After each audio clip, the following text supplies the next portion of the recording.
Hello everyone, मैं तुम्हारा स्वागत करती हूँ एक और एनसीईआरटी शॉर्ट सीरीज में। आज का टॉपिक है सेल वॉल। सेल वॉल एक rigid non living outer structure है, नॉट आउटर मोस्ट आउटर, क्योंकि आउटर मोस्ट इसलिए नहीं क्योंकि उसके बाहर एक ग्लाइकोकैलिक्स भी प्रेजेंट होता है, अगर तुम्हें याद है तो, अच्छे से पढ़ रहे हो तो। और ये प्लाज्मा मेम्ब्रेन को एक कवर प्रोवाइड करता है, सेल को शेप प्रोवाइड करता है, दो सेल्स के बीच इंटरेक्शन में हेल्प करता है, इन्फेक्शन नहीं होने देता, और जो अनडिजायरेबल मॉलिक्यूल्स है उनके लिए एक बैरियर प्रोवाइड करता है। अब कनेक्शन कैसे, मैंने अगर तुमने मेरे लॉन्ग वीडियोस देखे हैं तो उसमें भी बताया था और इस पैरा में भी बताया गया है कि लैमिला के थ्रू कनेक्शंस होते हैं। और लैमिला के अंदर जो लैमिला को भेद सकता है, या फिर हम कह सकते हैं चीरते हुए जो चीज़ें जाती हैं उन्हें कहते हैं प्लाज्मोडेस्माटा, जो कि दो सेल्स को साइटोप्लाज्म को कनेक्ट करता है। इंट्रासाइटोप्लाज्मिक कनेक्शन हमें प्रोवाइड करता है ताकि दो सेल्स के अंदर एक्सचेंज हो सके सब्सटेंसेस का। ओके और एक प्राइमरी सेल वॉल होती है, एक सेकेंडरी सेल वॉल होती है।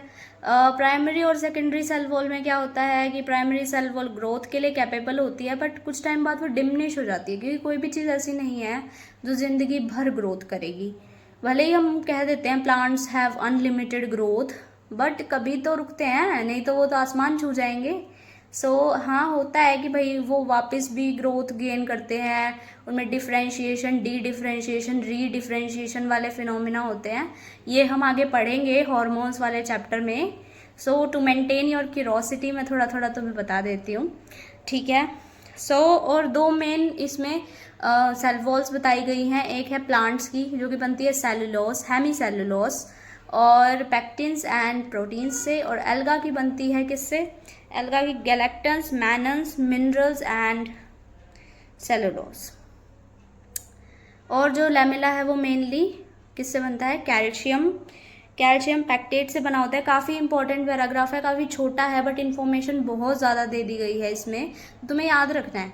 क्योंकि देखो प्लांट्स की सबको याद रह जाती है कहीं ना कहीं, ये भाई सेलुलोस, हेमी सेलुलोस, पैक्टिन्स, ये हम रट लेते हैं काफ़ी बार, क्योंकि काफ़ी टीचर्स कह देते हैं कि भाई है ना सिर्फ सेलुलोस से काम नहीं चलेगा।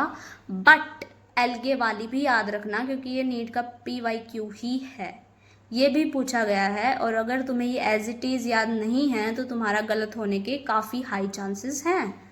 और ये आई थिंक लास्ट या फिर लास्ट टू लास्ट ईयर का ही क्वेश्चन है, ज़्यादा पुराना क्वेश्चन भी नहीं है। Thank you so much. इस पैराग्राफ में इतना ही है। अगर तुम्हें लगता है मैंने कोई लाइन छोड़ी है तो कमेंट करो कमेंट सेक्शन में, और एक दूसरे की हेल्प करो। वैसे तो मैंने कुछ छोड़ा नहीं है। Thank you.